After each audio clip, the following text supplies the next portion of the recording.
Prabhu, I have a question. In Srimad Bhagavatam, 8th canto, it is the chapter which states Mohini Murti bewilders Lord Shiva. Here, that is stated that wherever Lord Shiva's semen fell on the ground, it turned into gold and silver mine. Hmm. And here in South India, the most popular deity Ayyappan, it is believed that the Lord Shiva's semen turned into Lord Ayyappa. So in Bhagavatam, it is different, and here the story is kind of different. So how to take it, bro? So who you want to believe, the Bhagavatam or their I story? mean, Bhagavatam it is authentic, I know, but I don't know how this theory is evolved. So Yeah, it kind of confused. yeah, there's so many theories. Yes, Some bro. theories given by some movie directors. Yeah. So we don't take that into consideration. We are taught to accept sadhu, shastra, guru. Yes, Yes. bro. So what the shastra say, we accept. Because shastra is word of God, no? Yes, bro. Sakshat Bhagavad Pranitaha. It is coming from God directly. Hmm.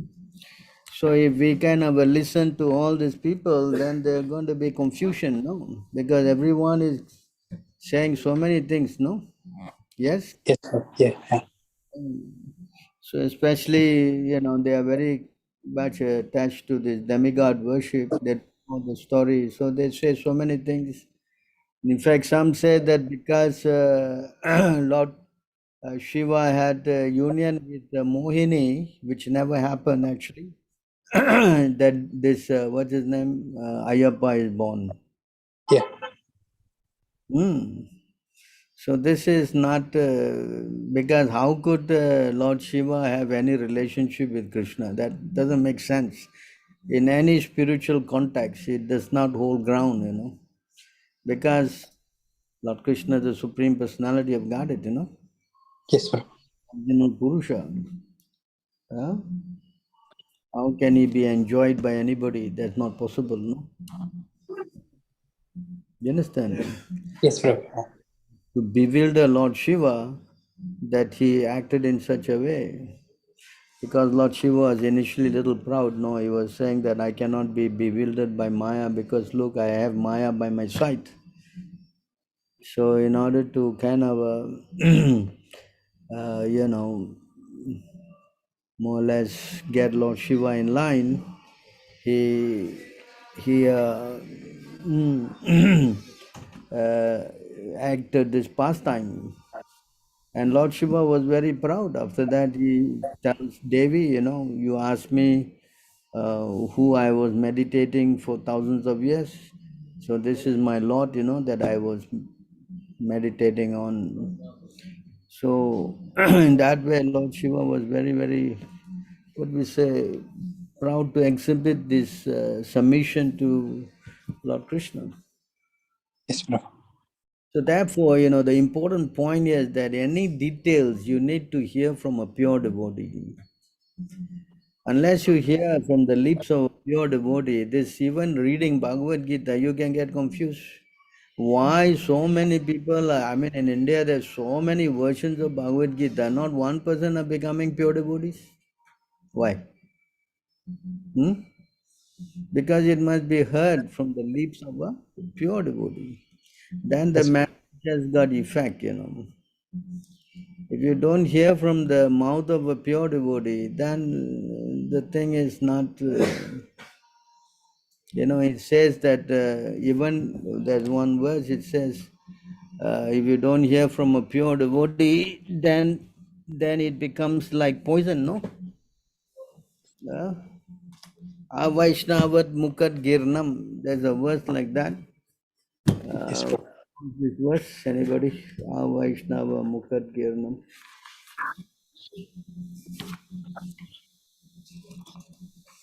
Anybody?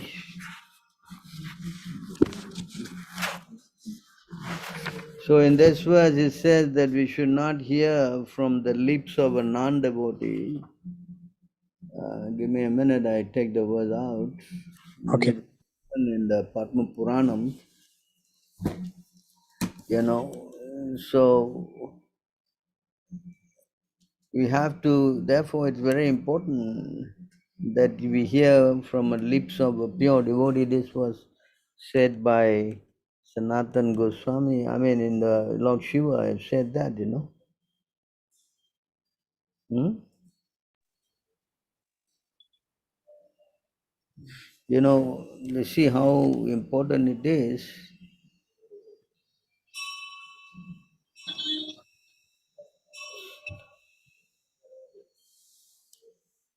How important it is to hear from the right source, you know.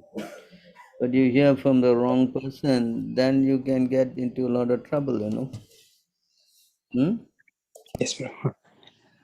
You understand? And people are always capitalizing on this, no? Everyone is everyone is saying so many stories. Hmm? Okay? Sanatan Goswami has written in Hari Bhakti Vilas, you see here.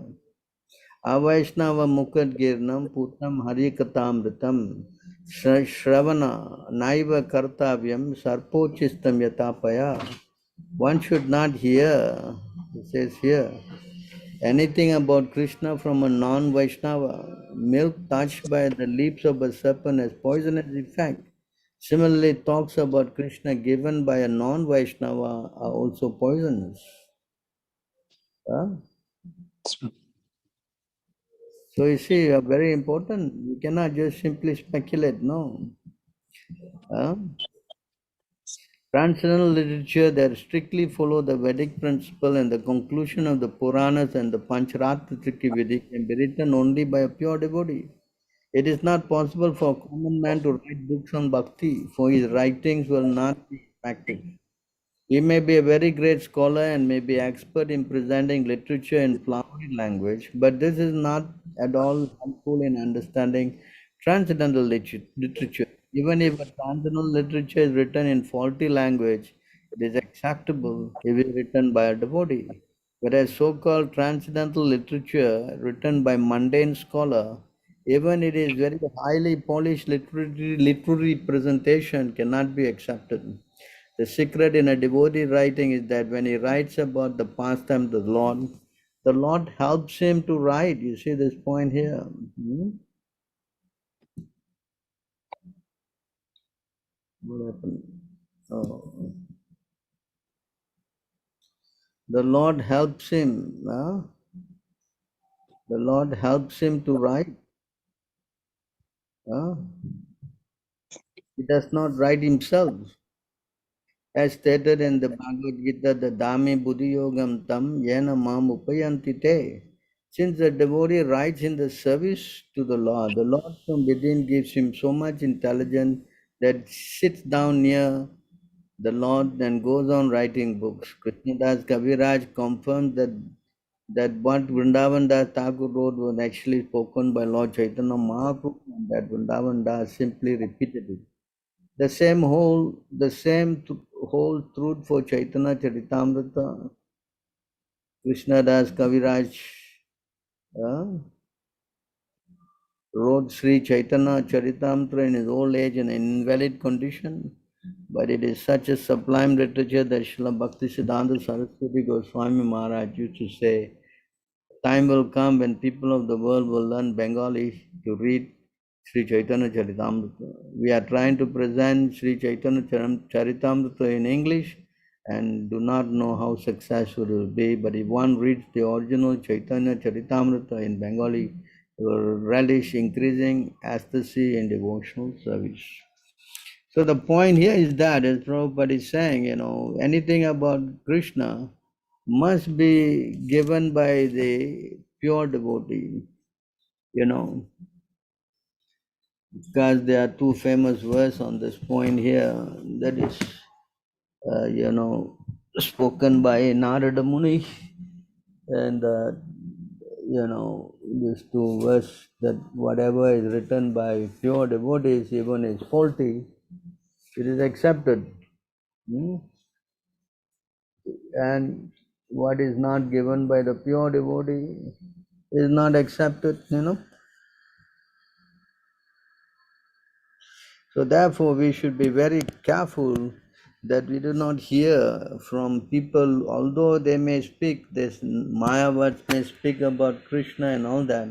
We should be careful not to hear from them, because this is not allowed actually.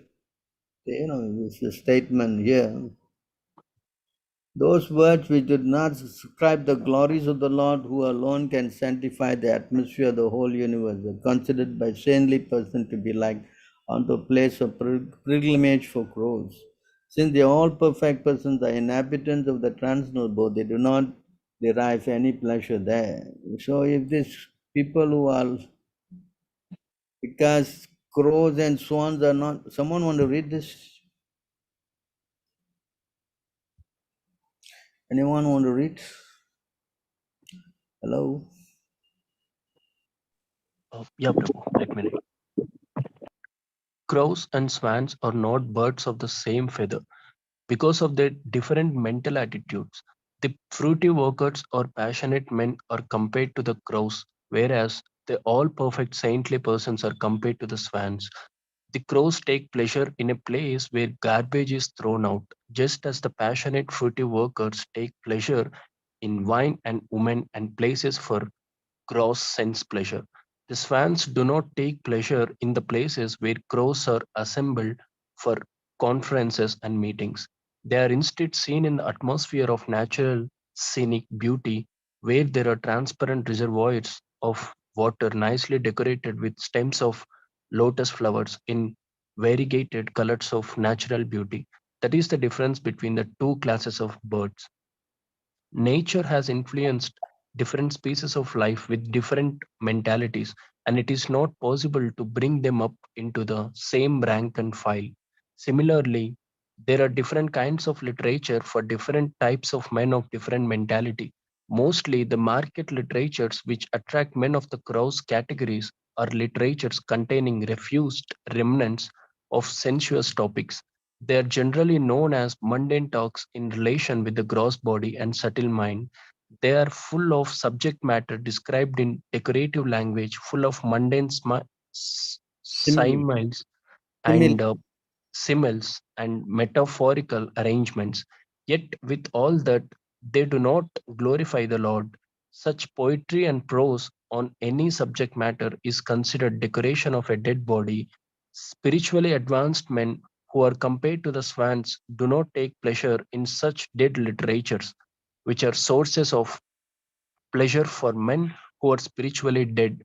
These literatures in the modes of passion and ignorance are distributed under different labels, but they can hardly help the spiritual urge of the human being, and thus the swan like spiritually advanced men have nothing to do with them. Such spiritually advanced men are also called manasa because they always keep up the standard of transcendental voluntary service to the Lord on the spiritual plane. This completely forbids fruitive activities for gross bodily sense satisfaction or subtle speculation of the material egoistic mind. Social literary men, scientists, mundane poets, theoretical philosophers, politicians who are completely absorbed in the material advancement of sense pleasure, all the doles of the all are doles of the material energy. They take pleasure in a place where rejected subject matters are thrown. According to Swami Sridhara, this is the pleasure of the prostitute hunters. But literatures which describe the glories of a lord are enjoyed by the Paramahamsas who have grasped the essence of human activities.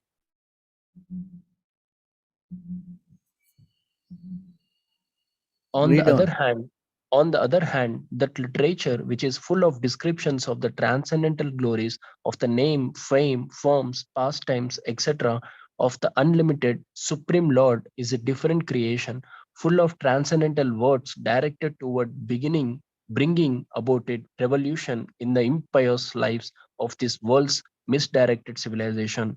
Such transcendental literatures, even though imperfectly composed, are heard, sung, and accepted by purified men who are thoroughly honest. It is a qualification of a great thinkers to pick up the best even from the worst. It is said that the intelligent man should pick up nectar from a stalk of poison, should accept gold even from a filthy place, should accept a good and qualified wife even from an obscure family, and should accept a good lesson even from a man or from a teacher who comes from the untouchables. These are some of the ethical instructions for everyone in every place without exception. But a saint is far above the level of an ordinary man. He is always observed and glorifying the Supreme Lord, because by broadcasting the holy name and fame of the Supreme Lord, the polluted atmosphere of the world will change. And as a result of propagating the transcendental literatures like Srimad Bhagavatam, people will become sane in their transactions.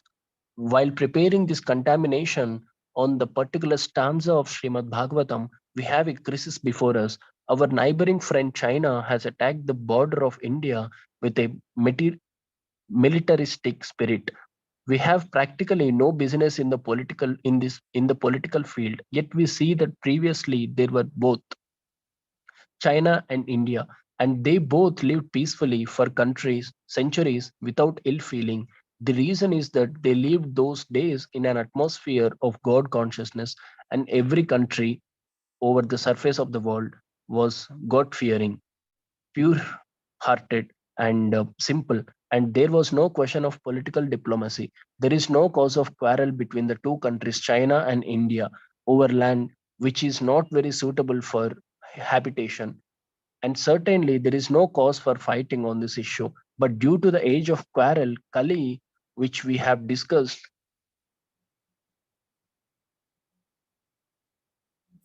there is always a chance of quarrel on slight provocation. This is due not to the issue in question, but to the polluted atmosphere of this age. Systematically, there is propaganda by a section of people to stop glorification of the name and fame of the Supreme Lord. Therefore, there is a great need of disseminating the message of Supreme Lord.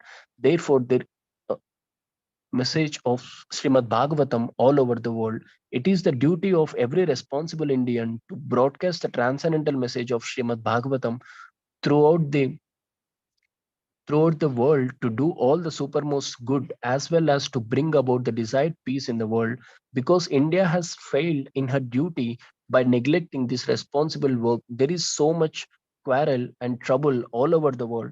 We are confident that if the transcendental message of Srimad Bhagavatam is received only by the leading men of the world, certainly there will be a change of heart and act. Naturally, the people in general will follow them. The mass of people in general are tools in the hands of the modern politicians and leaders of the people. If there is a change of heart of the leaders only, certainly there will be a radical change in the atmosphere of the world. We know that our honest attempt to present this great literature conveying transcendental messages for reviving the God consciousness of the people in general and re-spiritualizing the world atmosphere is fraught with many difficulties. Our presenting this matter in adequate language, especially a foreign language, will certainly fail, and there will be so many literary discrepancies despite our honest attempt to present it in the proper way. But we are sure that with all our faults in this connection, the seriousness of the subject matter will be taken into consideration, and the leaders of society will still accept this due to its being on an honest attempt to glorify the Almighty God. When there is fire in a house, the inmates of the house go out to get help from the neighbors who may be foreigners, and yet without knowing their language, the victims of the fire express themselves, and the neighbors language understands the need even though not expressed in the same language. The same spirit of cooperation is needed to broadcast this transcendental message of the Srimad Bhagavatam throughout the polluted atmosphere of the world. After all, it is a technical science of spiritual values, and thus we are concerned with technical techniques and not with the language. If the techniques of this great literature are understood by the people of the world, there will be success. When there are too many materialistic activities by the people in general all over the world, there is no wonder that a person or a nation attacks another person or another or nation on slight provocation. That is the rule of this age of Kali or quarrel. The atmosphere is already polluted with corruption of all description, and everyone knows it well. There are so many unwanted literatures full of materialistic ideas of sense gratification. In many countries, there are bodies appointed by the state to detect and censor obscene literature. This means that neither the government nor the responsible leaders of the public want such literature. It is in the marketplace because the people want it for sense gratification. The people in general want to read. That is a natural instinct, but because their minds are polluted, they want such literatures. Under the circumstances, transcendental literatures like Srimad Bhagavatam will not only diminish the activities of the corrupt mind of the people in general, but also supply food for their hankering after reading some interesting literature. In the beginning, they may not like it because one suffering from jaundice is reluctant to take sugar candy, but we should know that sugar candy is the only remedy for jaundice. Similarly, let there be systematic propaganda for popularizing reading of the Bhagavad Gita and the Srimad Bhagavatam, which will act like sugar candy for the jaundice like condition of sense gratification. When men have a taste of this literature, their hankering after other literatures will, which are catering poison to society, will then automatically cease. We are sure, therefore, that everyone in human society will welcome Srimad Bhagavatam, even though it is now presented with so many faults, for it is recommended by such an authority as Sri Narada, who has very kindly appeared in this chapter. So you can see how hearing from the right source is so important. Yes? Yes, bro. But if you hear from the wrong source, I mean, even though they are presenting Krishna, but because they are not pure, the message it becomes like poison. That's why it is forbidden for us to go and hear from all these kind of people, who are not authorities or who are not devotees. So when you hear from a devotee, then the symptom is that you become purified from all this material contamination. But if you hear from non-devotees, then you lose even. That's why Chaitanya Mahaprabhu said, Mayavad Bhase Sunile Sarvanash. We cannot hear from all these Mayavads. Then whatever devotion we have got for Krishna will be lost. You understand? Although they may speak about Krishna, but because they are offenders, therefore they will pollute our mind. And then they will create doubts. Yes? Yes, bro. Especially India, they got so many, what we say, speculation going on. Yes. And also he is called as Harihara Putra. That's why. You see, they call him Harihara Putra. Correct? Our Yes. whole idea is to go to Krishna, but they are going to all these demigods to ask for material benefits, and their whole life is spoiled. Correct. That's why Krishna, in fact, in the Bhagavad Gita, forbade us to go and worship demigods because the fruits are very limited and temporary. And not only that, it is said it's done in a wrong way. Because trying to get material benefit is not going to help us grow spiritually. Until and unless we come to the point of understanding that Krishna is all in all, then our whole life is, we cannot go back to Godhead. You understand? This Yes. thing we have to know. Unless we understand that Krishna is all in all, our life is wasted. No?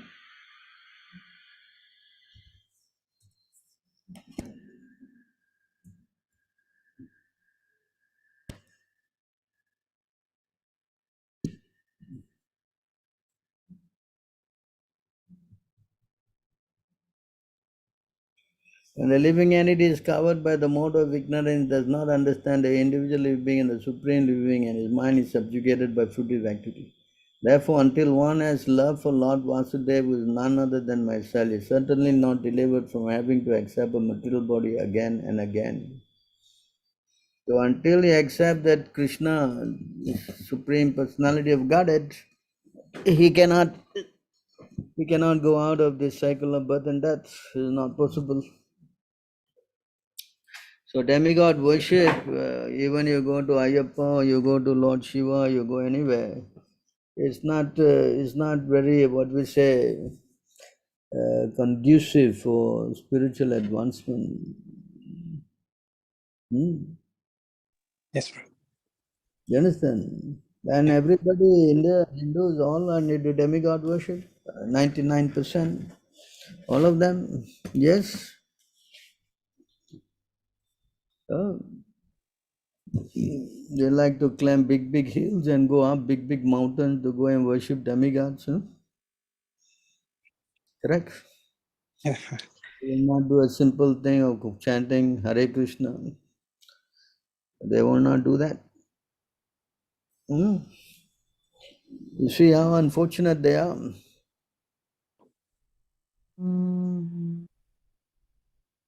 So, if you don't worship Krishna, there is no question of you escaping this miserable world. Uh, you understand? Yes, bro. Um, and also, if you're a devotee and you are doing demigod worship, then your devotional service is also becomes contaminated. Yes, bro. You cannot try to think that, oh, I will please everybody. The demigods also are Vaishnavas. Uh, Yes, bro. all this kind of sentiment cannot hold ground. That's why Prabhupada actually never encouraged us to worship demigods at all, because you can get contaminated. Cannot think that, oh, they are also devotees, they are Vaishnavas. Huh? I should also be, understanding them as devotees. You cannot do that. Hmm? Yes. You understand? Yes, bro. I think it is said that it is forbidden to worship them. Why is it said like that? Huh? Why is it stated that you should not do this demigod worship? Hmm?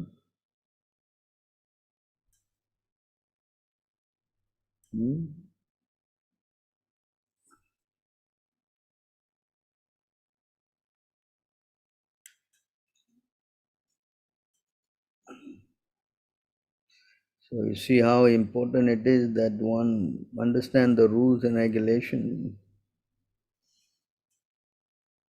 Huh?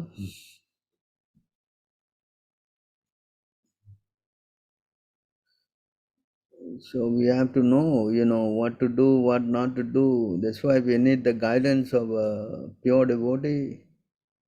Huh? Many of those are all coming from this background, where we are contaminated with all this kind of execution of worship of demigods and doing so many things and hearing so many stories. Huh? Yes or not? Hmm?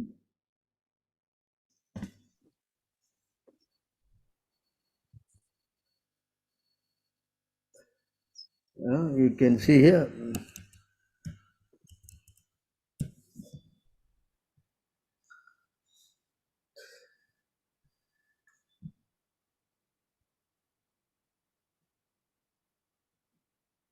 The devotee should not worship demigod, nor should he disrespect them. Because you respect everybody.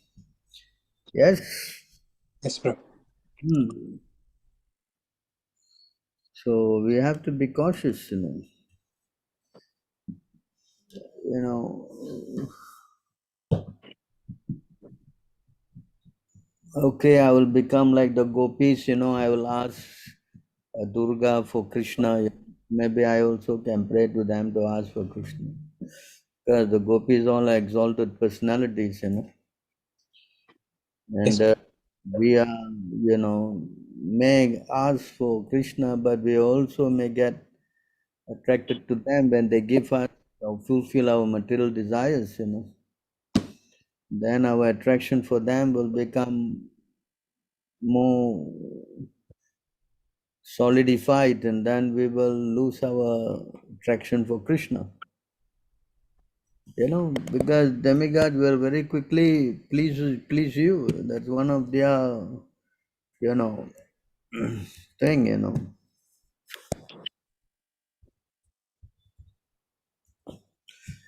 Yeah, it says here in the Bhagavad Gita, man in this world desires success in fruitive activities. Therefore, they worship the demigods. Quickly, of course, man gets result from fruitive work in this world. So when you get that result, then you become attracted. See, the whole idea is to give up these fruitive activities, karmanam. See, so whole idea is to engage our activities only for the pleasure of Krishna. That's why Krishna says in the Bhagavad Gita, and of course in many places, that this fruitive activity, should be engaged. Yajnartha karmano, again this karmana must be for the yajnapati. Work done as a sacrifice for Vishnu, has to be performed. Otherwise, work curses bondage in the material world. So practically all of us, I see many of us all are all working, everyone is working. So working means karmic activities. So the result has to be offered to Krishna. So if the result, we try to enjoy that, then we can get implicated, as Krishna says, otherwise, for his satisfaction, otherwise work causes bondage in the material world. And this is primarily what demigods do. Demigods, they give you material results and they increase your bondage. That's why it's detrimental to go to demigods, because they can give you anything but liberation. They cannot give you liberation. Even Lord Shiva says, a demigod also says, so many people, all of them are saying, Lord Shiva says in the Bhagavad Gita,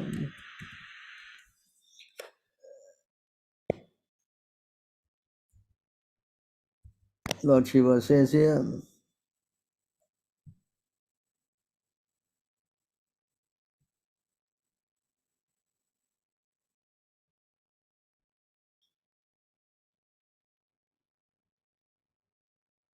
I think it is here, sorry.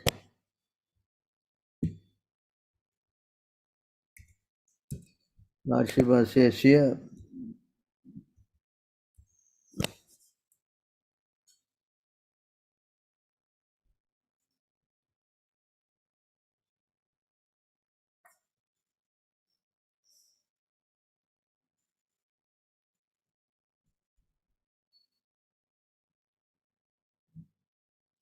even Lord Shiva affirms that liberation can be achieved only by the mercy of Vishnu. Lord Shiva says, Mukti Pradataha Sarvesham Vishnu eva na samsaya. There's no doubt that Vishnu is the deliverer of liberation for everyone. So see, material benefits, only the demigods can give you material benefit. They cannot give you anything other than that. You understand? Yes, sir. Even the demigods are telling Muchukunda that we can give you anything except liberation. Even they also saying liberation only Vishnu can give, nobody else can give. So you can see how the demigods have got limited powers, because when you get material benefits, you can get contaminated. Yes. No, that's why you get, that's why Brahmins, they always live like beggars. Why? Because they don't want to get all this wealth. In this way, they will get completely, what we say, contaminated by material attachment. So many things. That's why there's a verse that says what wealth brings. Wealth.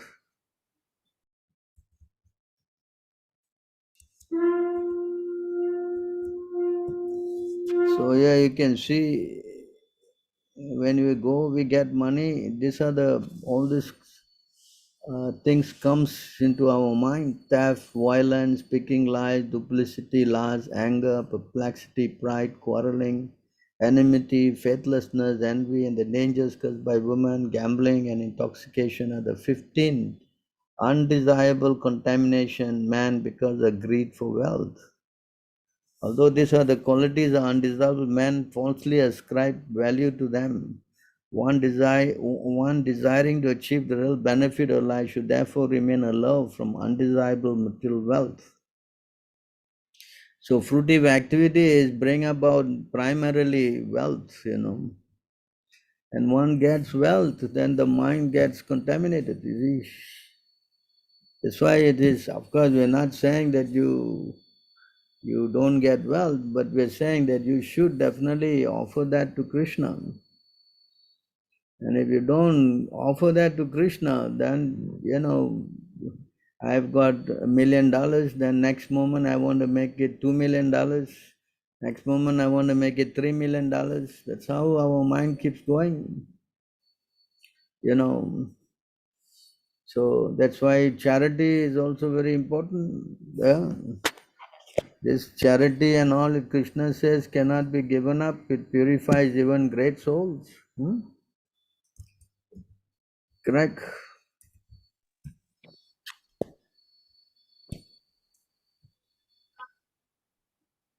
Acts of sacrifice, charity, and penance are not to be given up, they must be performed. Indeed, sacrifice, charity, and penance purify even great souls.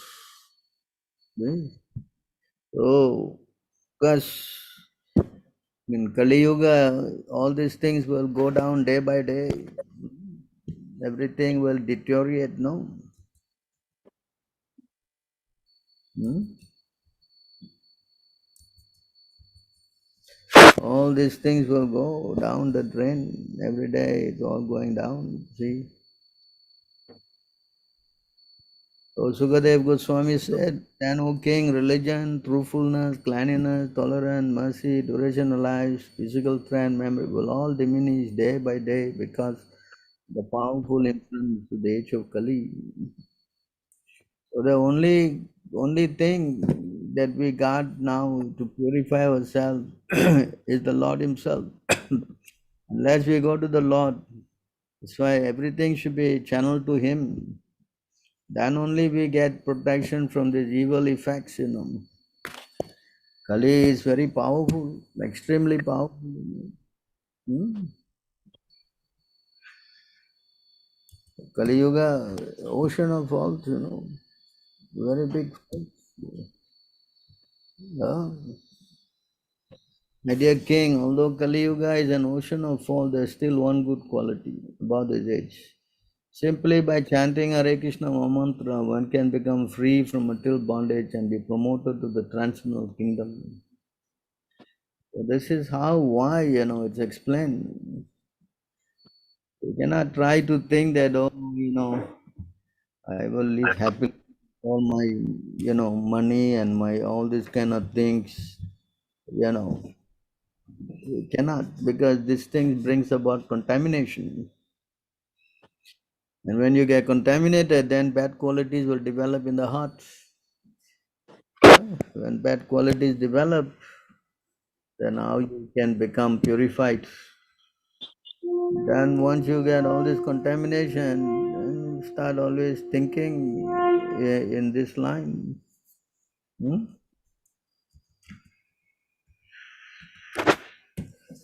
That's why this is explained that one should give up this karma. Person who gives up all this karma, furtive activities, and offers himself entirely unto me, eagerly desiring to render service unto me, achieves liberation from birth and death, and is promoted to the status of sharing my own opulence. Yeah, this is very important point. This is explained by the Lord Himself. So the only way we can karma or it is contamination is to start giving to Krishna. So by doing that, we become purified. And more we get purified, especially by associating, by chanting and everything, then yes, we'll develop love for Krishna. Otherwise, worship of demigod is that's why not recommended. Because demigod can only give you material things. They cannot help you spiritually at all. Huh? And also, Prabhu, you quoted an cited an example of gopis worshipping Durga Devi to attain Krishna. In such case, Prabhu, if we do not have a Vishnu temple nearby and only we have a demigod temple, can we go there? Not worshipping, but like giving respect when we go there, or Because if we can go there, we're not saying no. That's not we say we should respect them. yeah, But you should understand them, and pray. Like for example, if you go to the Lord Shiva temple, then you should pray that prayer in that what do you call that? Brahma Samhita, that Lord Shiva is yogurt and Lord Krishna is milk, correct? yes, Prabhu. You know that prayer, right? Yes, Prabhu. So if you go to the Devi's temple, you chant this prayer that she is a shadow of Krishna. Yes, Prabhu. Right? And even Lord Shiva's prayers to Prachetas and that Yeah. prayer also. Always remember that they are nothing but servants of Krishna. And Yes, if you at all have to pray, you ask them, what else you please offer me some I get some devotional service, yes, You are devotee. You understand? yes, Prabhu. So this is the problem, because by going there, our mind get contaminated because we are not so advanced. That's why Prabhupada never encouraged it. But if you got no choice, then of course what to do, no?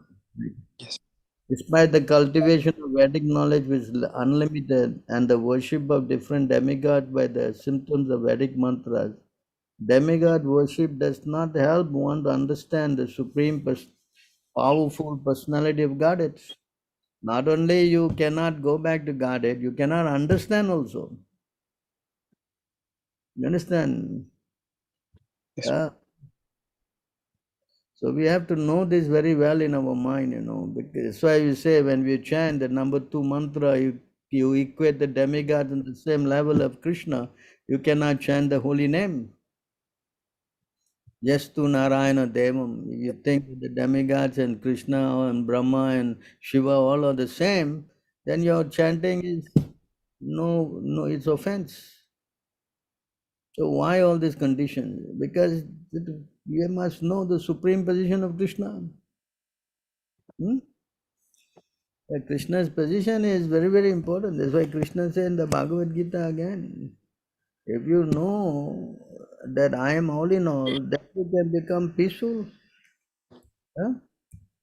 If you know that I am all in all, then you become peaceful. But if you don't know, you cannot. You see, a person in full consciousness of me, knowing me to be the ultimate beneficiary of sacrifice, austerity, the supreme lord of all planets and demigod, and the benefactor and well-wisher of all, attains peace. You see here, attains peace from the pangs of material miseries. If you know. And then of course we always quote this verse. Krishna says, if you know that I am all in all, then you are a great and rare person. It is here. Right?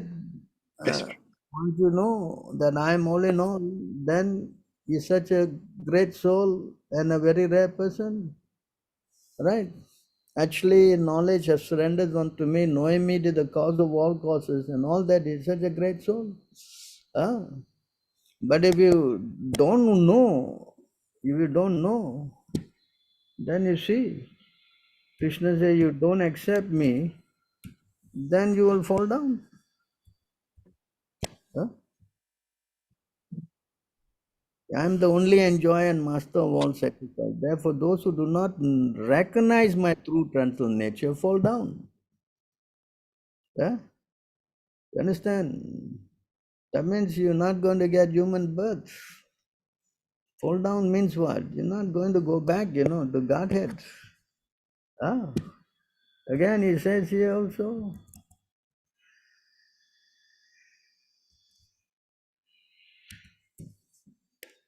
Yeah, again, he says here.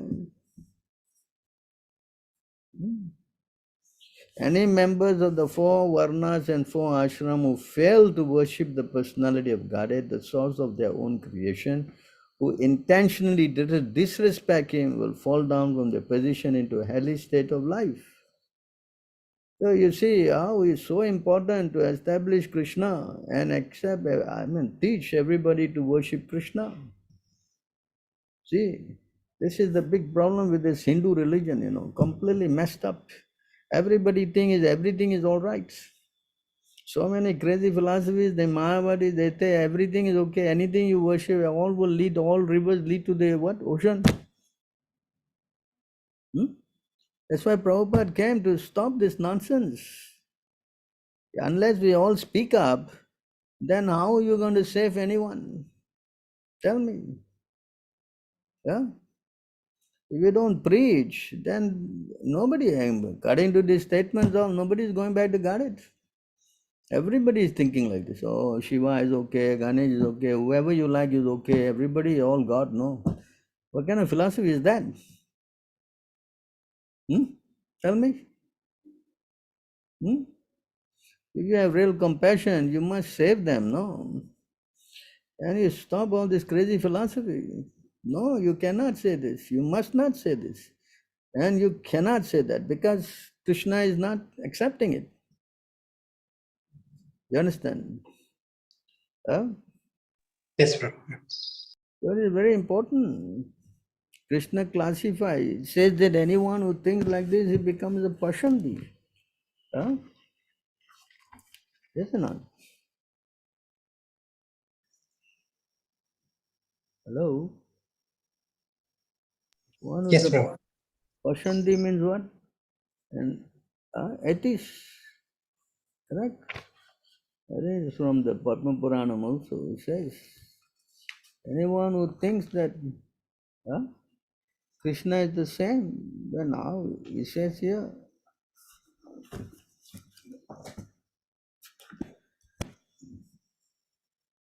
So this is very important. Why we are, Prabhupada, he did all this book translation and all this thing. Why? Huh? Why?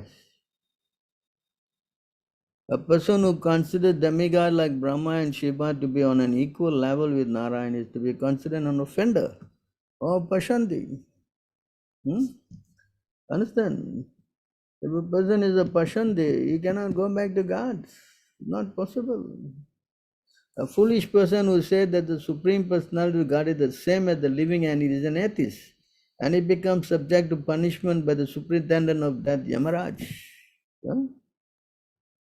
Yeah?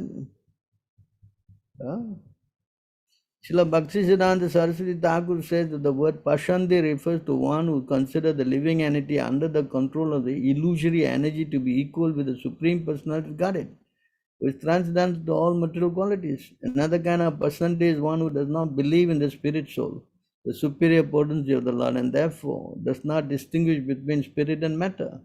By describing one of the offenses against chanting the holy name, specifically offense called Shruti Shastra Ninda, blaspheming the Vedic literature, Jiva Goswami states in his Bhakti Sandarbha, Yata Pashanda Margena Dattatreya Rishabha Devo Pashakanam Pashandinam. Worshippers of impersonalists like Dattatreya are also Pashandis. Concerning offenses of aham, mama, buddhi or dehatma buddhi, considering the body to be the self, Jiva Goswami state, deva dravinadi nimittakaha. Pashanti sabdena cha dasha parada eva lakshyante pasanda mayatvatesham. Those who are overly absorbed in conception of the body and the bodily necessities are also called pashandis. Elsewhere in the Bhakti Sandarbha it is said, Yudhishthira devata eva juhoti cha dadati cha sa pasanditi vigyeha swatantro vapi karmashu. A pasandi is one who considers the demigods and the Supreme Personality of Godhead to be one. Therefore, pasandi worship any kind of demigod as the Supreme Personality of Godhead. One who disobeys the order of the spiritual master is also is considered a pasandi. Wow, look at that. One who disobeys the order of the spiritual master is also called a pasandi. The word pasandi has been described in many places in the Srimad Bhagavatam, so there's all the references. You can go and refer, it'd be nice. On the whole, a pasandi is a non-devotee who does not accept the Vedic conclusion in the Hari Bhakti Vilas. There is a verse quoted from Padma Puranam describing the pasandi. Chaitanya Mahaprabhu quotes this verse. Of course, we just showed you this verse here. It's from the scripture. So you see how important it is. These are all understanding that will help us, this karma is contaminating and how to get more karma. Many people worship demigods, and most who go into demigod worship, they become contaminated and then they start thinking that Krishna is also one of the demigods. So you see how all this goes one step, one step, one step together to so much contamination that the person fall down. It is not some joke, that we are doing anything, everything is all right. At the Mayavad, they say everything is okay, sahajya. It's all okay, This kind of nonsense consciousness will pollute our devotional growth. That's why we have to draw the line. I think I quoted that verse. We cannot say they are all good. We say if they are no good, we are good. Not that everything is good, no, forget it. You understand? So we have to be very careful. That's why association means that we must associate people who are like-minded. We cannot say, oh, everything is all right. After all, they also, Krishna is in their heart and everything is okay. So when we go in this kind of a concept, then we become a sahaja, contaminated. We take everything easy. So when we get contaminated, then our spiritual growth becomes shantat. And we will not develop, despite of chanting for millions and millions of years, our devotional creeper will never grow. You understand? So we have to be very cautious. We have to understand this philosophy very, very strictly. There's no compromisation. You understand? If someone is doing all kinds of crazy stuff, cheating people, misleading people, contaminating people, that's why just now we read the purport. If someone is doing that, he's a pashanti. We should warn people, We should explain. Prabhupada came basically to what? Get rid of all these Mayavads and Sunyavads. Correct? Yes? Yes, bro. Yes, Prabhu. Otherwise, it's all, wishy-washy, complete nonsense. That's what it is. It's the big problem of being born in the Hindu family. That's the whole thing, I have a question. What to do to some family members who do not have the faith in the Shastra, chose to believe the bogus gurus such as Sadguru, Sai Baba, and so on? So what to do? You have to preach strongly and explain to them. And you have to know what they say. Like, for example, the Sadguru is saying he never read the books, he never read Bhagavad Gita. So if he is not reading the Bhagavad Gita and Shastras, how can he become a guru? The guru's duty is to present the Shastras. Correct? Yes, then he is Asad Guru. He is not Sadguru, he is Asad Guru. The duty of the sadhus is to speak on the Shastra. If he is not going to speak on the Shastra, then what kind of sadhu is that? No? Tell me. Correct? Yes, Prabhu. Yes, Prabhu. You simply do anything you like, is it? Sadhu can do anything he like, is it? Huh? No, Prabhu. Huh? Yes or no?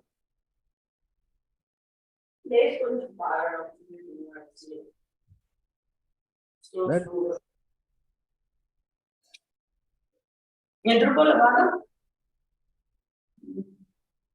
So it says here, you can see here what Krishna Maharaj is saying. What did Krishna did? First thing he did is get into the heart of Lord Brahma. Tene Brahma Hridaya. What did he do? Yeah? You have the knowledge of the Shastra, is it not? Hmm? Correct? Yes or not? Yes, Prabhu. Therefore, O Supreme Brahman, you honor the members of the Brahminical community for their perfect agent by which one can realize you through the evidence of the Vedas.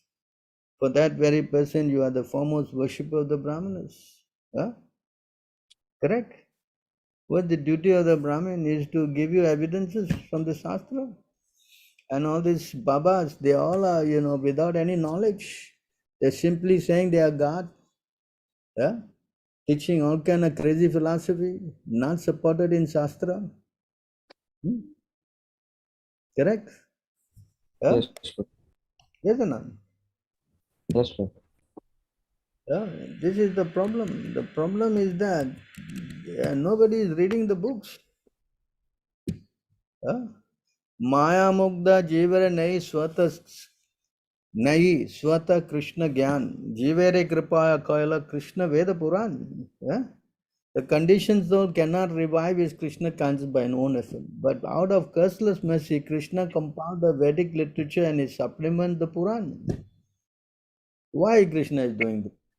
Because of the mercy of helping this living entity. Hmm? And you go and hear from all these kind of babas, how you going to get anything anywhere? Hmm?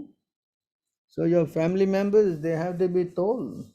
The best thing is that you get somebody else to come and preach to them. If you preach to the family member, they will never listen. They will think that you are a small boy, you don't know anything, we know better. You understand? That's how it Yes, works. Prabhu. People, they'll never listen to your own kind. So you bring another person, a devotee, and then you ask them to talk to your family members and explain. You understand? In that way, they will drive some sense to them. Correct? I mean, this Baba, some of them are Muslim men. This Sridi Baba is a Muslim man. Correct? Yeah? Yes, Prabhu. See how they are contaminated. They are worshipping even a Muslim man. They're putting Abhishek. I see they're building so many temples for him all over India. Hmm? Correct? What kind of nonsense is that? Yeah? Hello? Yes, Prabhu. Oh.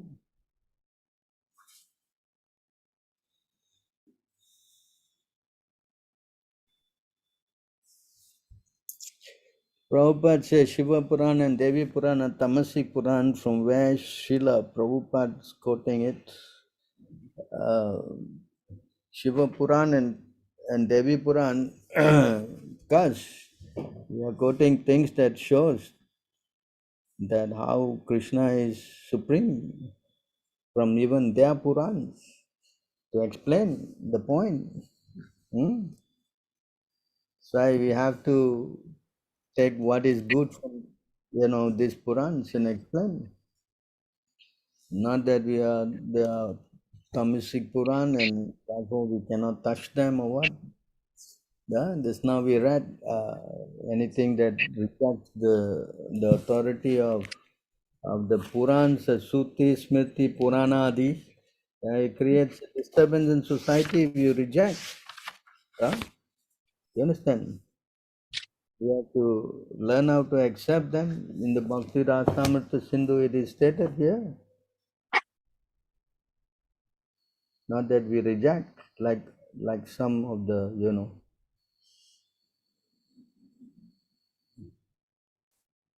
some of the Mayavad, they say, no, we don't want to hear anything from Shruti.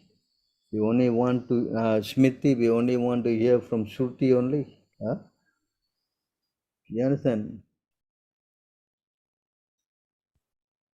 Huh?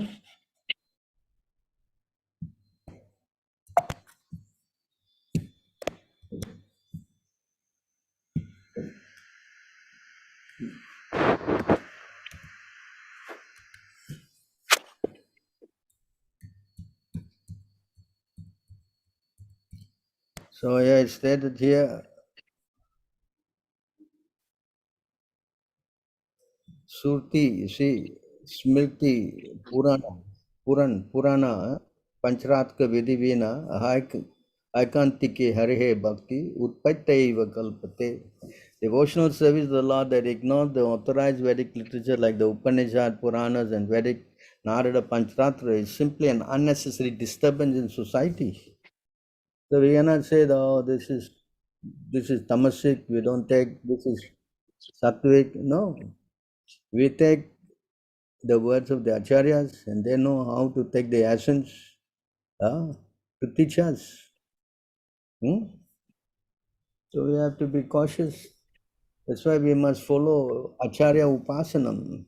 Even we read also, we are reading the books given by the Acharyas, You simply, like you go and buy any book and you simply write to read everything, you will get completely confused. Therefore, you need the guidance of the spiritual master to teach us how to do, how to learn.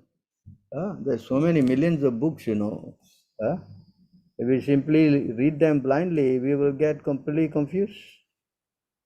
Yes? That's not. So we have to know how to do, how not to do, all these things. Otherwise, it's contamination for us.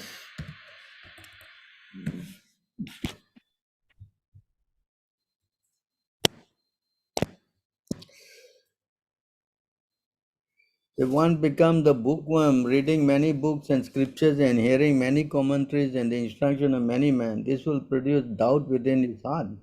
One cannot in this way ascertain the real goal of life. Understand? So we need to know. In the Srimad, anyone want to read? Someone asked this question, you can read this.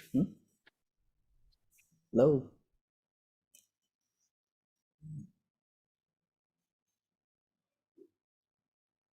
Yes, Prabhu. Can I read? Yeah, please. From where, Prabhu? From the starting? Yeah, you read this Srimad Bhagavatam here. Yeah, okay.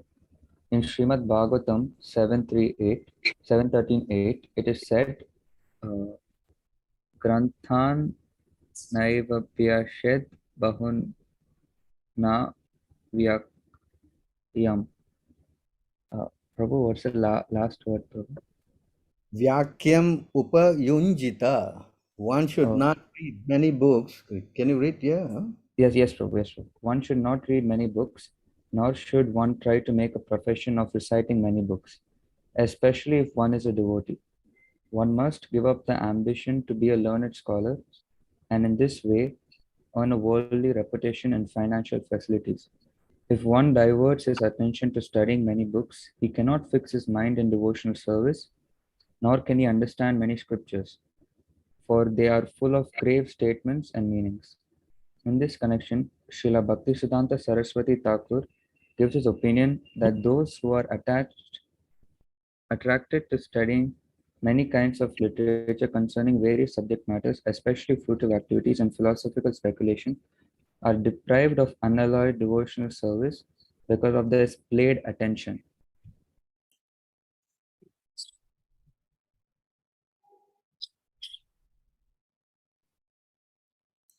Man has a general tendency towards fruitive activities, religious ritualistic ceremonies, and philosophical speculation. A living entity, thus bewildered since time immemorial, does not understand the real goal of life, and thus his activities in life are wasted. Innocent persons misled in this way are deprived of unalloyed Krishna Bhakti, devotional service to the Lord. Tapana Mishra is a vivid example of such a person. He was a learned scholar, but he could not ascertain what the goal of life is. Therefore, he was given a chance to hear Lord Chaitanya Mahaprabhu instructing Sanatana Goswami. Lord Chaitanya's instruction to Tapana Mishra is especially significant for persons who loiter here and there collecting books and reading none of them, thus becoming bewildered regarding the aim of life. So you see how, that's why Prabhupada has told us to read these three important books, Bhagavad Gita, Bhagavatam, Chaitanya Charitamrita, Nectar of Devotion. Yeah?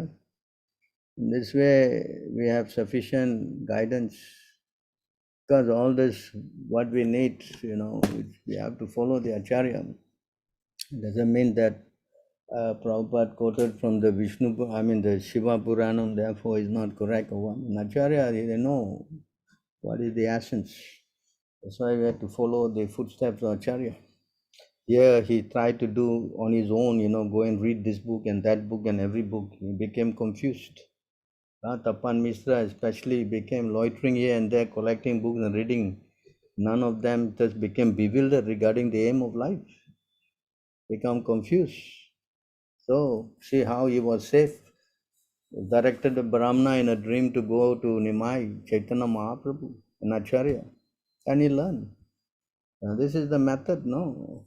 You cannot just simply say, I like this book, I like that book, so many books.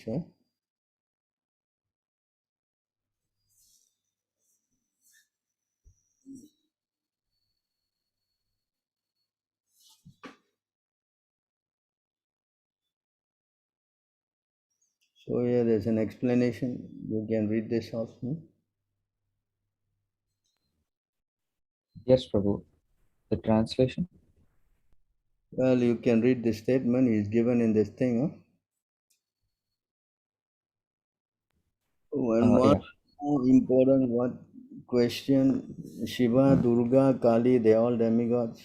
Which Shastra is telling it? Which Shastra is telling it? Shiva, Durga, Kali, they all are demigods.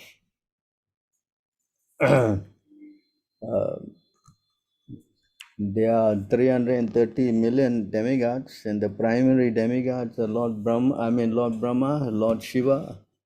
Lord Brahma is Guna avatar in the mode of passion. Lord Shiva is in the mode of ignorance. Lord Brahma is in the mode of passion.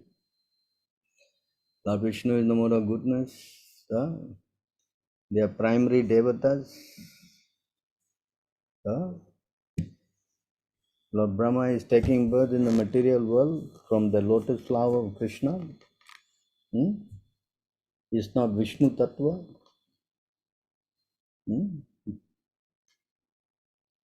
Right? So we have to know they are not,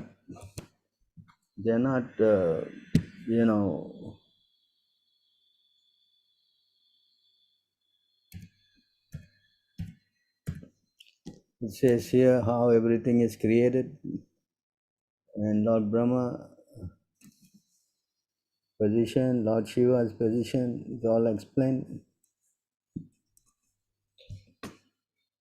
And Lord Shiva is himself saying,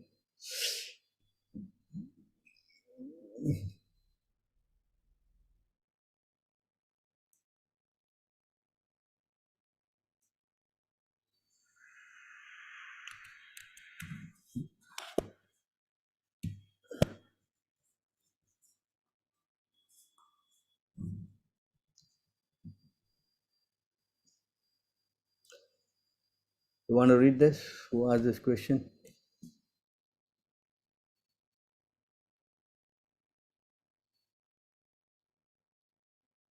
Yes, Prabhu. Yes, Prabhu. Of the two energies manifest, spirit and dull master, beings possessing living force, vegetables, grass, trees, and plants are superior to dull matter, stone, earth, etc. Superior to non-moving plants and vegetables are worms and snakes, which can move. Superior to worms and snakes are animals that have developed intelligence. Superior to animals are human beings, and superior to human beings are ghosts because they have no material bodies. Superior to ghosts are the Gandharvas, and superior to them are the Siddhas. Superior to the Siddhas are the Kinnaras, and superior to them are the Asuras. Superior to the Asuras are the demigods, and of the demigods, Indra, the king of heaven, is supreme. Superior to Indra are the direct sons of Lord Brahma, sons like King Daksha, and supreme among Brahma's sons is Lord Shiva. Since Lord Shiva is the son of Lord Brahma, Brahma is considered superior, but Brahma is also subordinate to me, the supreme personality of Godhead, because I am inclined to the Brahmana. So you see how the breakdown here, they all are part of this material manifestation. Lord Shiva, Lord Brahma, they are in the platform of material manifestation, whereas Vishnu is beyond that, He is not from the material world, it's an expansion of the Lord.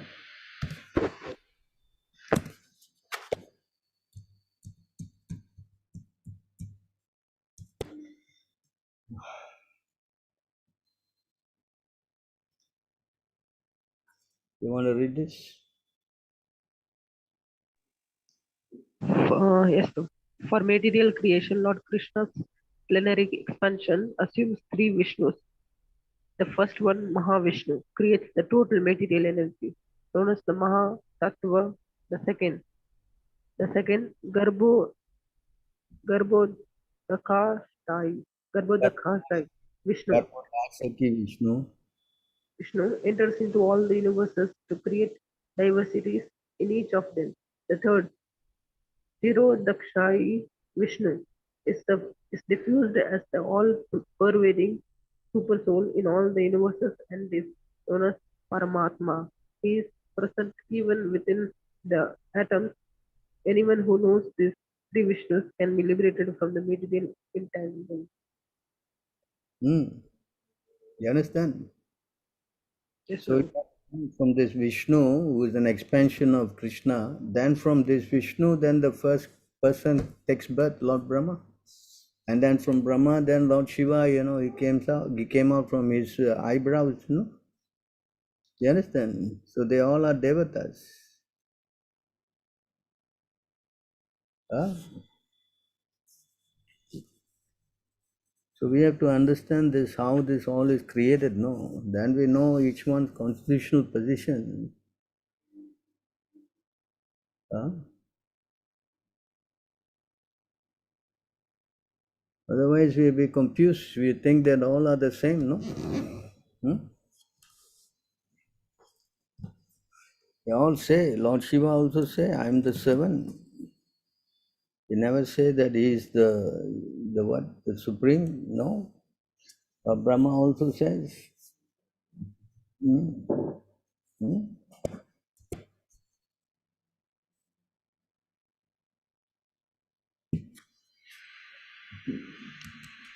Prabhu, in India, Lord Shiva is named as Dev, only not Bhagwan. That is Yeah, he says Mahadev, but Krishna is said to be the, you know, Isvaraha Paramaha Krishna Sachidananda Vigraha Anadiradir Govinda Sarvakarana Karanam. This is here.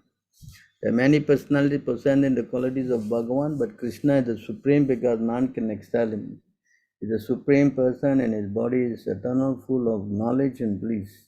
He is the primeval Lord Govinda and the cause of all causes. So Lord Brahma is saying here. So demigods, in every universe, there's 330 million of them.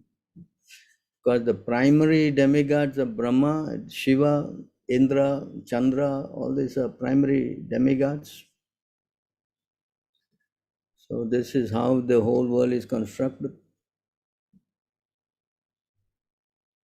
They never say they are equal to Krishna. They don't make the mistake. So because the Hindu religion, everybody is praying to so many gods. So to make things easy, they just, put everybody on the same level. Just now we quoted that verse for you. Yes to Narayana Devam. Narayana Devam. Devataha, they all are considered as demigods. In that verse, just now, I think it was what? 18,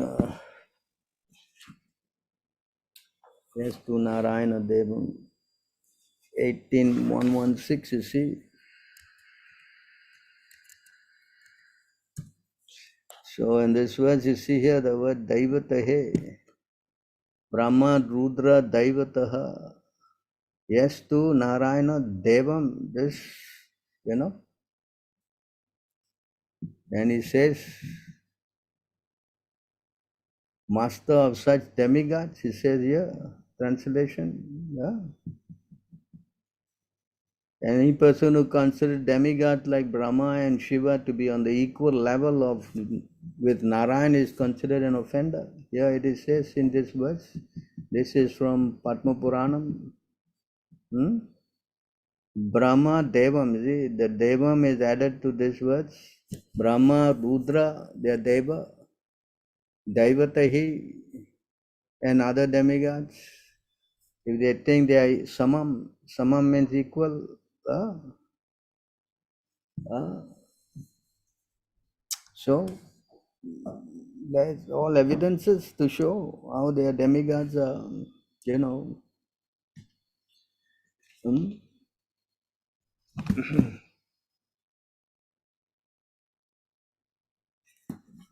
So, even in the Gita, Krishna says, among the Rudras, I'm Shiva, among the, like that he was showing. I'm the source of all demigods. So, we have to understand them in proper perspective. What is the next question?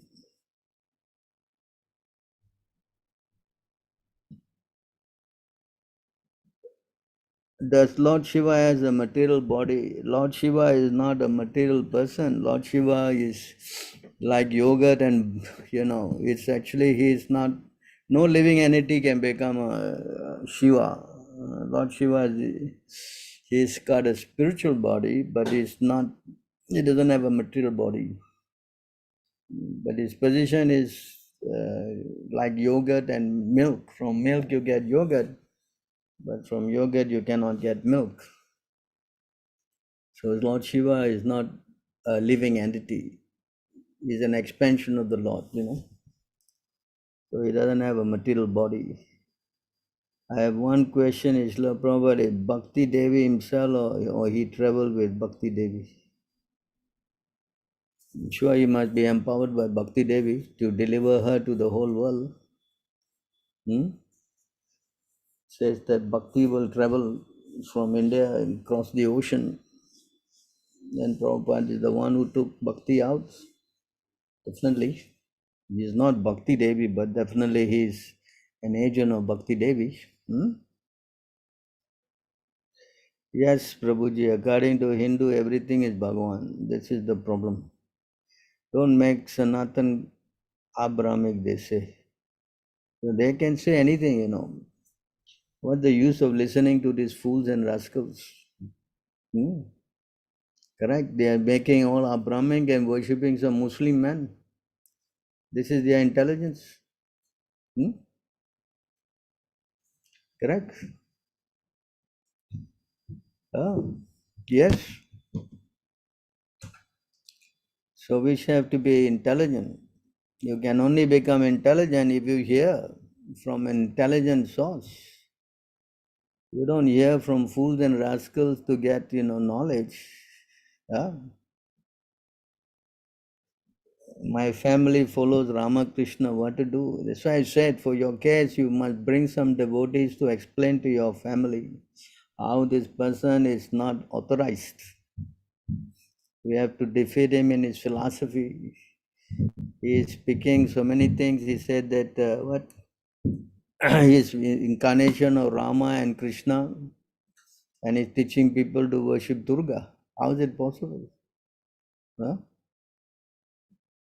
Correct? So we have to explain to them, and some or other People are very sentimental. They become very conditioned, thinking that I should, worship whoever I like, That doesn't work like that. You should go and hear from an authority. Just like Arjuna, he said, I'm confused. You please tell me what I should do. Yeah? So that's why Krishna says you must go and approach a self-realized person and learn. Is it not? He told to go out and worship. Did he tell you to worship anybody you like? He said you must get knowledge. Correct?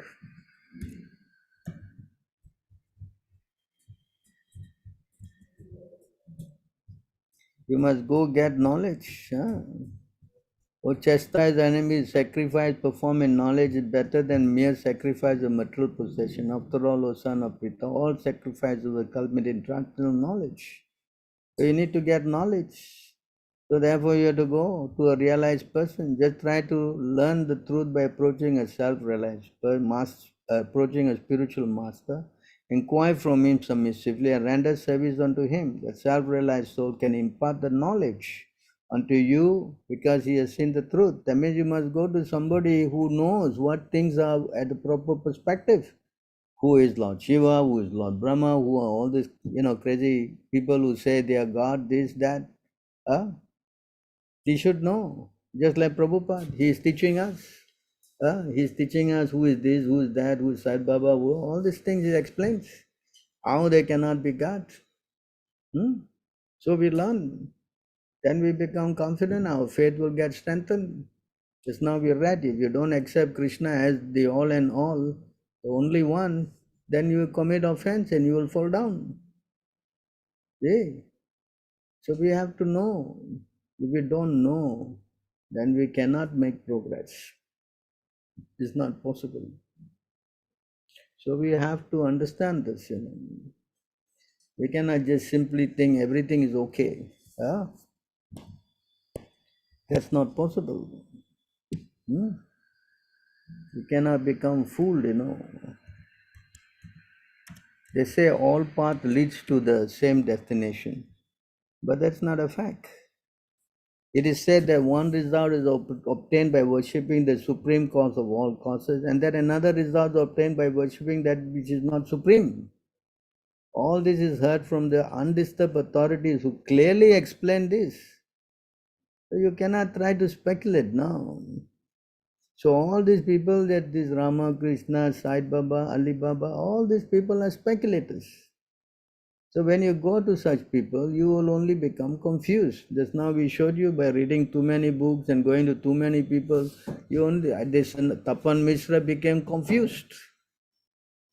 But he was directed to go to the Supreme Personality of Godhead, Chaitanya Mahaprabhu, which he did, and he became completely, free from all doubts. That's why the condition is that you must be free from doubts. That's why in Bhagavad Gita, Krishna says, but what's his name? Arjuna is also explaining, I am free now from all doubts. I am prepared to do whatever you tell me to do. This is the conclusion. Arjuna said, my dear Krishna, I am infallible, my illusion is now gone, I am regained my memory, I am now firm and free from all doubts, and I am prepared to act according to your direction. This is the conclusion. Not that you follow this guy and that guy ended up worshipping all the demigods and this and do anything and still confused. This is not the conclusion. Our conclusion means we must become free from all doubts and we must be prepared to surrender to Krishna. That is conclusion.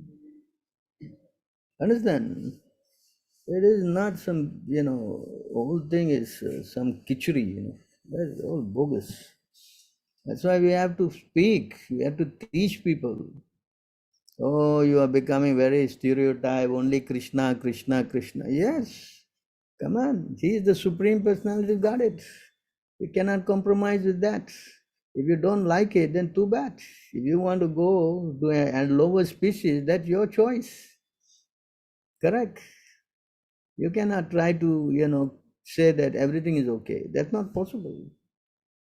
Cannot accept this kind of statements. Neither the Bhagavad Gita, Krishna says that also. No, you don't accept my authority, you will fall down. That's very clear. What's wrong in telling everybody what God says? Huh? The Bhagavad Gita is very clearly says, if you don't accept me, you will fall down. So why don't we tell people these things? Huh? If they don't accept, then yes, they have to pay the price, consequences. Correct? Yes or not? Hello? Yes, Prabhuji.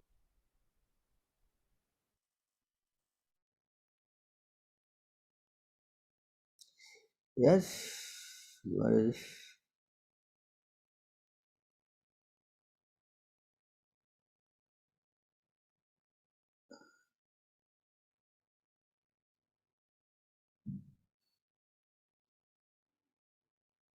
His wife Sharad also claimed an incarnation Lakshmi. No, he says, this Ramakrishna says his wife is incarnation of Durga or something. Anyway, they speak all crazy nonsense. Today only I read, if one claim I'm God, then I will make you God also. He's Chitta Guru. This is nonsense. One who say I'm God, but actually he is a dog. Sir, is evacuation prohibited in Sanatana Dharma? Yes, it is prohibited. One is not allowed to lose his semen knowingly or unknowingly. You cannot do that because it is meant for bringing your semen to the head so that you can increase your what do you call that, intelligence, to learn the scriptures, to become purified. There's so many things. It cannot be, you cannot do all those things because it is considered an illicit sex, and that is contamination. Hare Krishna. Why is in Srimad Bhagavatam 10:64-41 said we should not treat a Brahmana harshly even if he eats? So what to do if he abuses ladies or old men? Because if he abuses ladies and old men, then he is not Brahman. If a person who is Brahminical will not do this kind of offenses, that's not the quality of a Brahmin to do unbrahminical activities. This Brahmin that we refer here is not a born Brahmin that is going on now completely. They do all kind of crazy things. They are not considered the Brahmin, they are considered Divija Bandhus, born of the Divijas, friends of the Divijas, the Brahmin, friend of a Brahmin. So they are not classified as Brahmins. Brahman means he is very saintly, he's got all the good qualities. And for such a man, if he does accidentally some kind of harsh thing, then we should be very submissive to that. What should be the standard rule to be strictly followed by sadhakas for spiritual advancement? Who is this MM? Hello? The first thing that one should be, the standard rule to be strictly followed by sadhaka for spiritual advancement is to first thing is to get a spiritual master and surrender to him. If that thing is not there, then there's no sadhakas, there's no rules and regulation. The rules and regulations are laid out by the Guru. So until and unless you get connected to a spiritual master or spiritual organization which is adhering to the strict discipline of a spiritual master, there's not going to be any progress. This is the first thing that one should do. So therefore he should associate with devotees, and that way he get to learn to get faith, and then yes, then the rules and regulations will follow one after the other. But if it doesn't have that association, then it's very difficult for any person to make any form of spiritual advancement. It's impossible.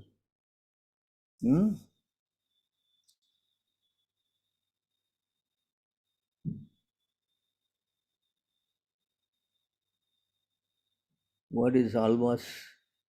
Many temple festival, alvas are cooking. Shall we partake that food?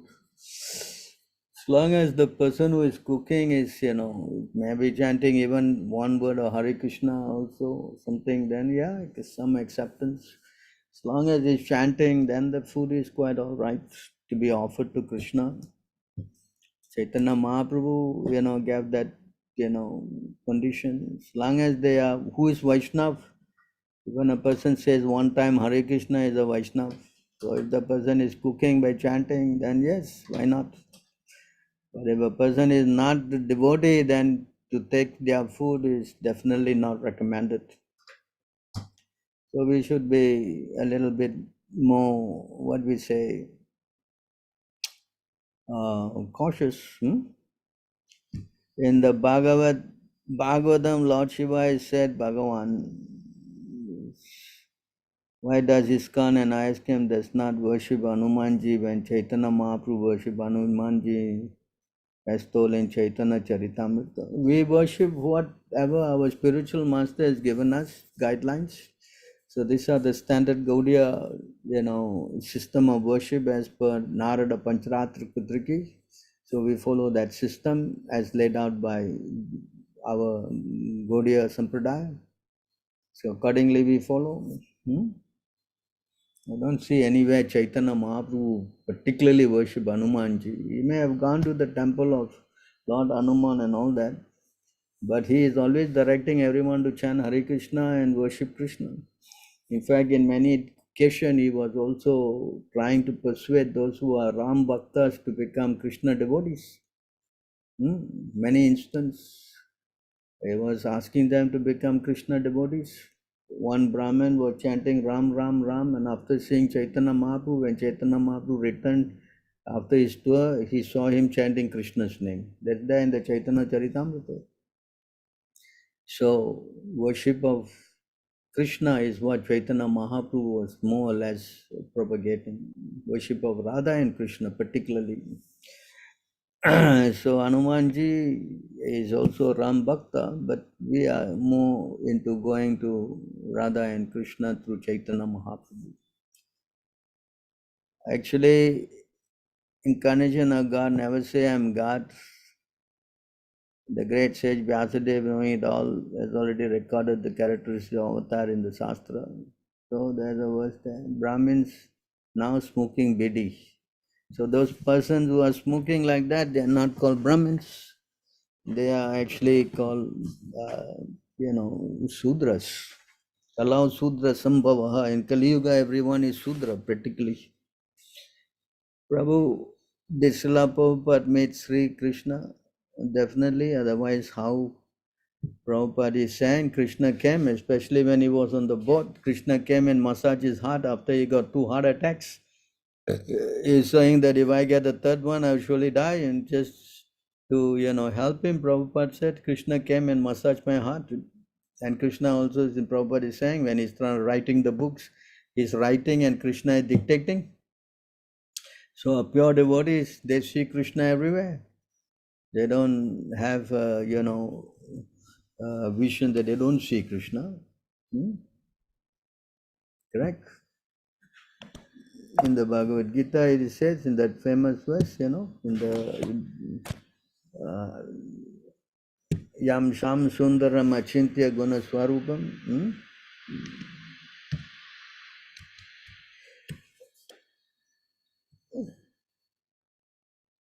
A true yogi observe me in all beings and also sees everything being in me. Indeed, the self-realized person sees me, the Supreme Lord, everywhere. Correct? So there's no question of not seeing. How is he not seeing? Otherwise, how he is becoming so powerful to, Yes, we have to have that, understanding. Unless you have Krishna, how you can give Krishna to everybody? Not possible, no.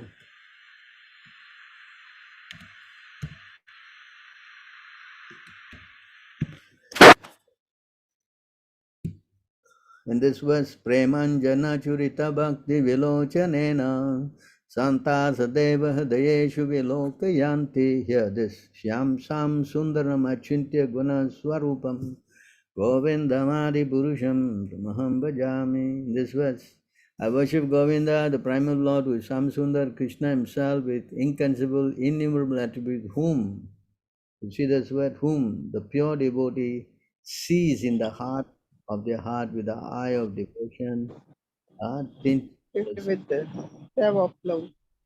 So pure devotee is never separated from Krishna, is always, with Krishna. Yes, Because Prabhu. he has Krishna, therefore he can make so many others become devotees. He's so powerful. Yes, If Prabhu. Krishna, then how you can give Krishna? That's not possible, no. That's why I Yes, say Prabhu. devotees are always carrying, because they're carrying the Lord in the heart. They are, able to make any place pure. Hmm? Yes, Prabhu. This is the power of a pure devotee. Mm. Ah. Simply by remembering you, our house become instantly sanctified. What to speak of seeing you, touching you, washing your body, your holy feet, and offering you a seat in our home. Because they are carrying the Lord in the heart, no? Yes,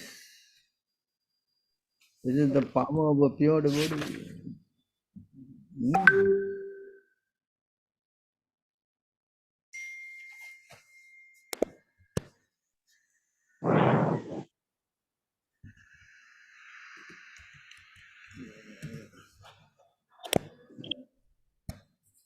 Yeah, it says here, my Lord, devotees like your good self are verily holy places personified, because you carry the Supreme Personality of Godhead within your heart.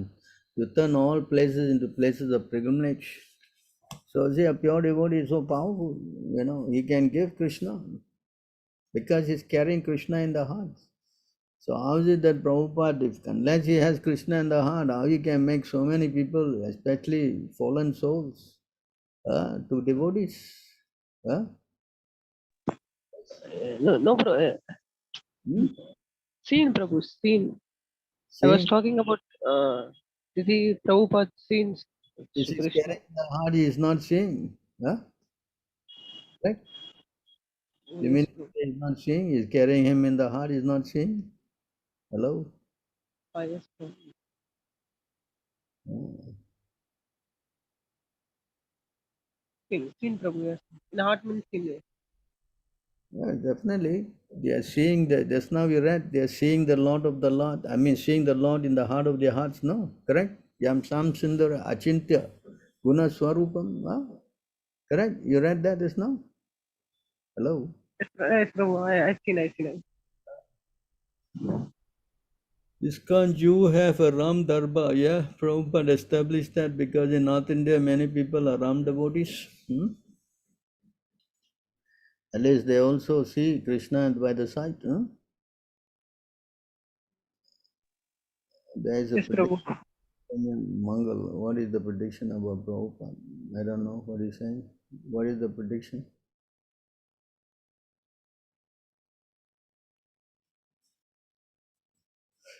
All right, so any other questions? What's the time now?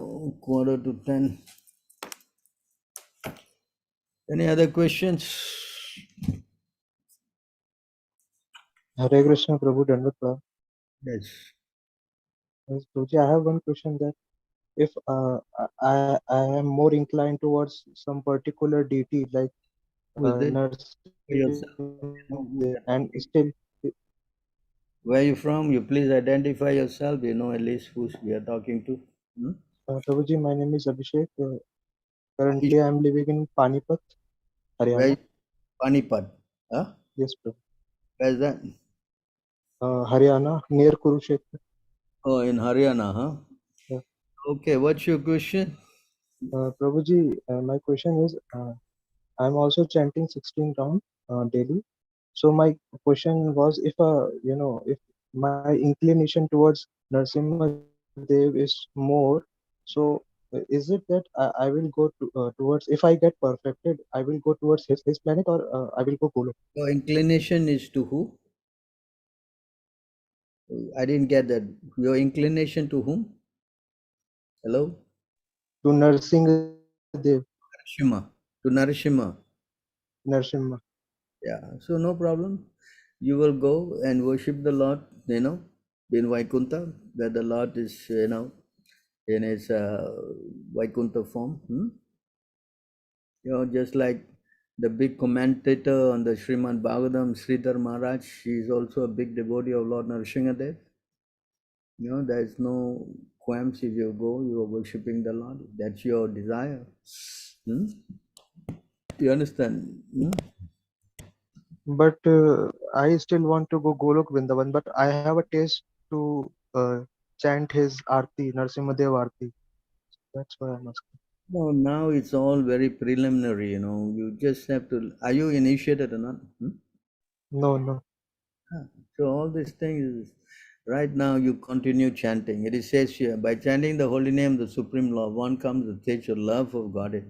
Then the devotee is fixed in his vow as an eternal servant of the Lord, and he gradually becomes very much attached to a particular name and form of the Supreme Personality of Godhead. You understand? You understand that? Hello? Okay, Prabhu. Yes, Prabhu. It's just all sentiment, no. Yeah, I like this, I like that, and so many things you like also, apart from the Lord, correct? Huh? Is it not? Hello?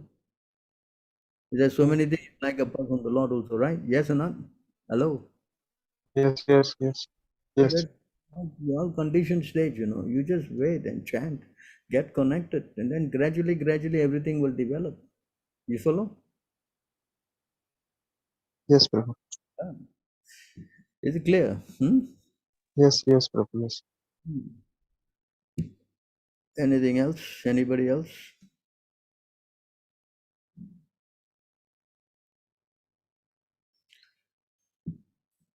Any other questions?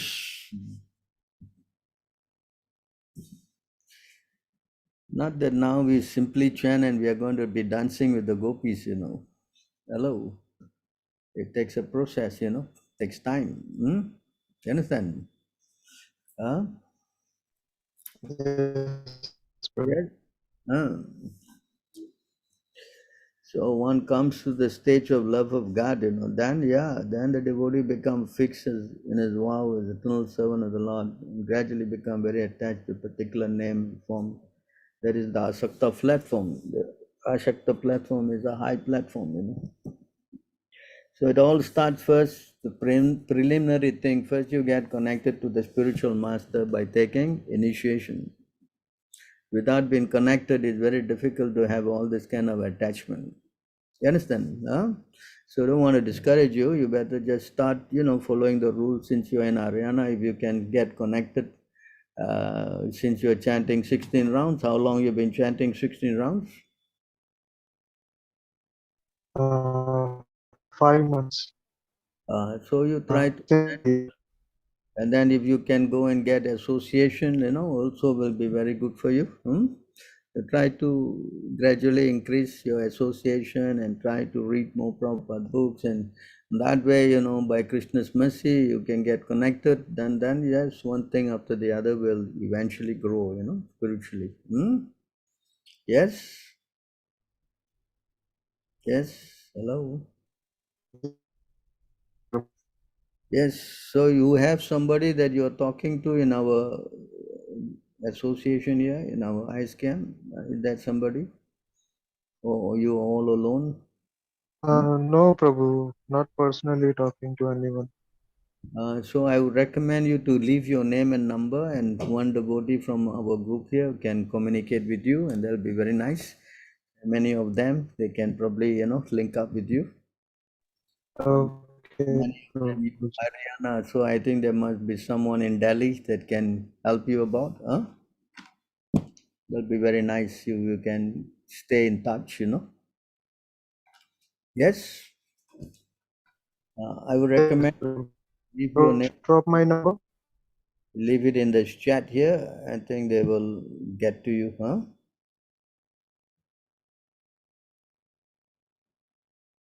That'll be very nice, So anything else? Anybody else have any other questions?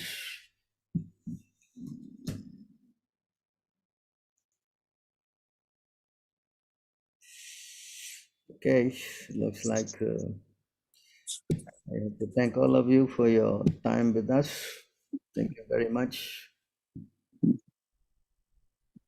Thank you, Sundar Gopal Prabhu, for the association.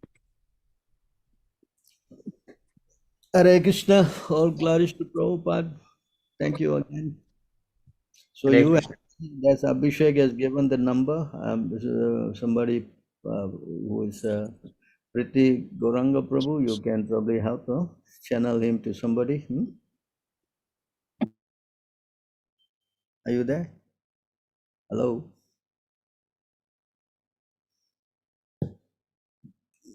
Nobody is here. All right, Yes, please. Prabhu. Yeah, so we can actually add them to the group chat and everything. So we can take care of that. Thank you, Prabhu. Take care of him, so he will be connected. Thank you then. Hare Krishna. Hare Krishna. Hare Krishna. Jai Shri Hare Prabhupada. Krishna. Prabhu. Hare Krishna. Hare Thank you. Hare Krishna Prabhu, thank you so much. All glories to Shri Krishna to Prabhupada, all everybody. glories to you. Hare Jai Bo. Shri Prabhupada ki jai. Thank you, Prabhu.